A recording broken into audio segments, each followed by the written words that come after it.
Hi, my name is Daniela Barbani. I am an artist and an animal activist. I am a current volunteer with Citizens for Los Angeles Wildlife, also called CLAW, and I am a printmaker who uses non-traditional materials in my practice to make my work. I am focused on making work about urban wildlife, specifically the mountain lion population of Los Angeles, which is where I'm from. The mountain lion actually holds the record for the most nicknames. It has, I believe, over 40 different names associated with it. For example, cougar, puma, catamount, ghost cat.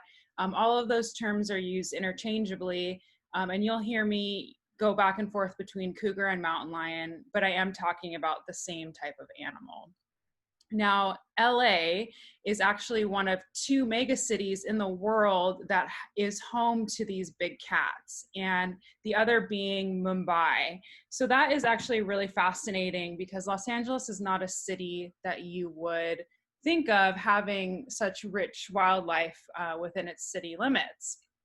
And so that's what really fascinated me to get into this topic in the first place.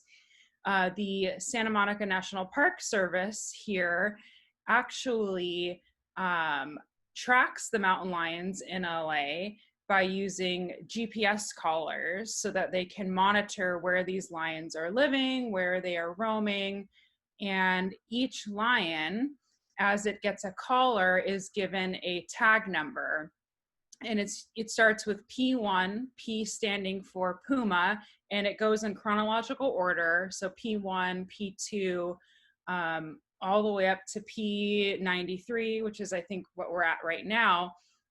So as every mountain lion is found and tracked, it gets that next number in order. Now you might think, why is it important for scientists to be tracking these mountain lions as we don't track all the wildlife in LA? And it's mainly due to the overdevelopment of the city. So as the city is expanding, as our freeways are expanding, homes are being built, we are encroaching into the habitat of wild animals, and specifically the mountain lion is suffering quite a bit from this because they do need quite a large range to roam in. And so with these freeways, they are being restricted with their habitats. So biologists are now keeping an eye on all of them. They started doing this in 2002, just to make sure that we don't completely eliminate their population. For example, the most famous tracked mountain lion in LA is the Hollywood mountain lion, P22. And he is a special case because he crossed a freeway into the Griffith Park area of LA. And that's where he's been for like the last 8 years or so.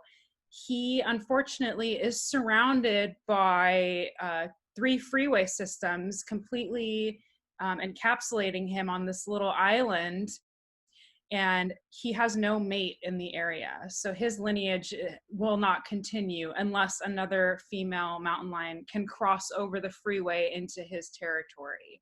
And that just hasn't happened yet. It's too dangerous for these mountain lions. Some have tried to cross these freeways and unfortunately have been hit and killed by cars. So this leads me into my current body of work involving dead end signs. So this dead end project currently consists of 80 dead end signs, and it's something that I started all the way back in 2018 that I'm currently working on right now. The project is ever growing, and it will continue to grow throughout the years, but at this current stage, it's at 25 feet long by 3 feet high. So it is fairly big.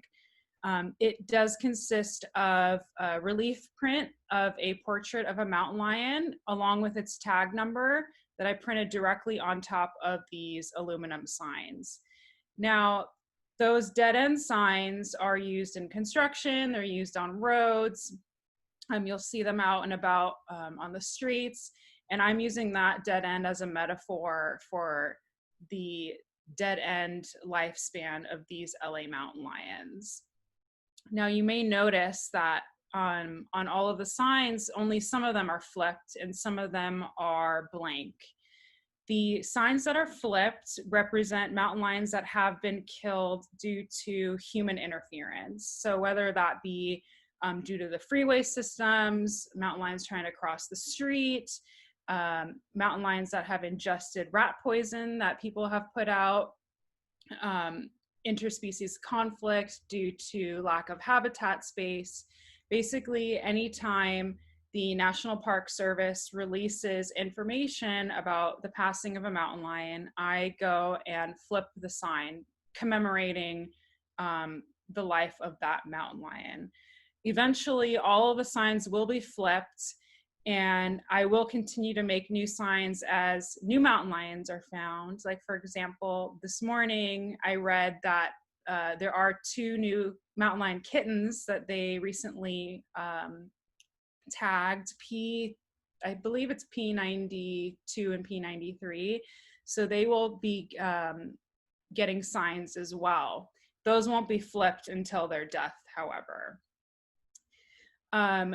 This is an ongoing project, like I mentioned before, and ultimately this project won't end until there are no more mountain lions to be flipped, which is kind of a grim outlook on this issue. However, it is an eye-opening moment that I want the viewer to have, to say that if we don't do anything to help these animals, they will be extinct by the year 2050, which sounds like it's far away, but it's really not that far off. And there are things we can do to help reverse those numbers and make sure that these animals are able to survive for much, much more longer than that. I'm hoping that this project will be a wake-up call for people to want to help create a change.